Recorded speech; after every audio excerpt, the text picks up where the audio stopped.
This is just in. John D. Rockefeller, Andrew Carnegie, and Cornelius Vanderbilt, all successful businessmen in the 20 exposed for ruthless unethical practices. These industrialists are being coined as robber barons by journalists and critics. Journalists and marketers have been exposing the wealthiest men in America, such as John D. Rockefeller, for using unfair tactics to wipe out competing companies. Carnegie inadequately paying their employees and utilizing monopolies, along with Cornelius Vanderbilt. Muckrakers and journalists severely oppose these industrialists. An article called "The Story of the Great Monopoly" as an effort to expose methods of the Standard Oil Company under John D. Rockefeller, which unfortunately didn't work in the long run, since now the amount of monopolies and rubber barons in the world have increased. So why is this important? These four men make up the top 1% of America. Those wealthy industrialists climb to the top with immoral and unethical practices. As much as Americans try to glorify these businessmen for being captains of the industry with their use of philanthropy, they attempt to develop a monopoly and drive competing businesses bankrupt in the process. Not to mention, philanthropy makes the rich pay less taxes. So, how is that fair for the working class? The wage is disparity in these conditions is also something we cannot overlook. These wealthy industries and corporations affect the entire working class. Not only did these industrialists unethically wipe out competition, they wiped out our own resources and also not paying their workers enough for the labor they do. We've decided to interview one of the most successful businessmen and philanthropists of all time, Omar Jeff Bezos, and his employee on their opinion on robber barons. And back to you, Moody. Here with the owner of Amazon, Omar J. Bezos. How do you feel about robber barons? Well, I feel like robber barons are disgusting industrialists, and to be honest, I feel like they use philanthropy to pay less taxes and exploit their workers. I could never work under a business that uses philanthropy like that.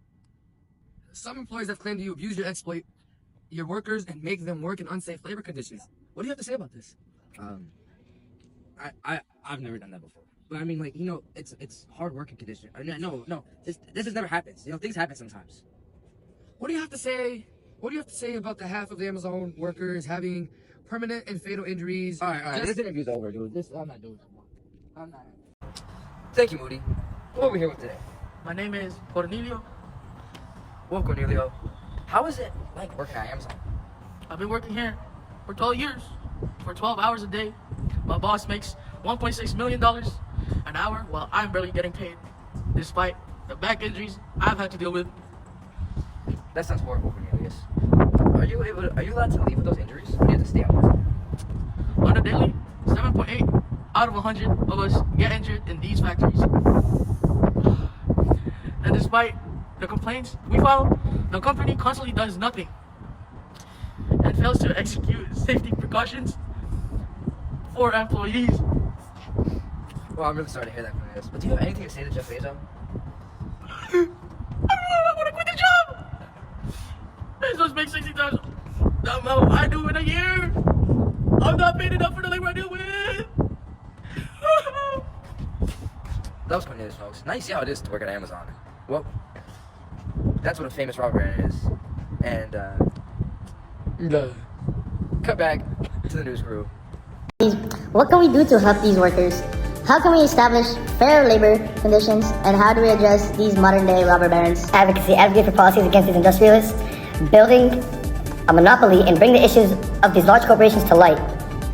Make sure to use your voice and highlight the injustices that these wealthy industrialists commit. Boycotting unethical industries and modern-day robber barons is also an efficient way to show your support against immoral corporations. On November 24, 2023, there was a Make Amazon Pay strike campaign, in which workers at Amazon factories walked out in a protest against Jeff Bezos and company leadership. This was considered the largest Amazon strike in history. Your First Amendment right, which you could also use as a solution. Protesting and calling to action is also an efficient way to combat the issue of corrupt corporations. But remember, don't feel discouraged if you feel alone in this process of reforms. One voice can impact many. Today's forecast. The news weather report. And back to Fritz for the weather report. So, as you can see in the upper northwest corner of the Earth atmosphere, you can see it's very cloudy with Darius.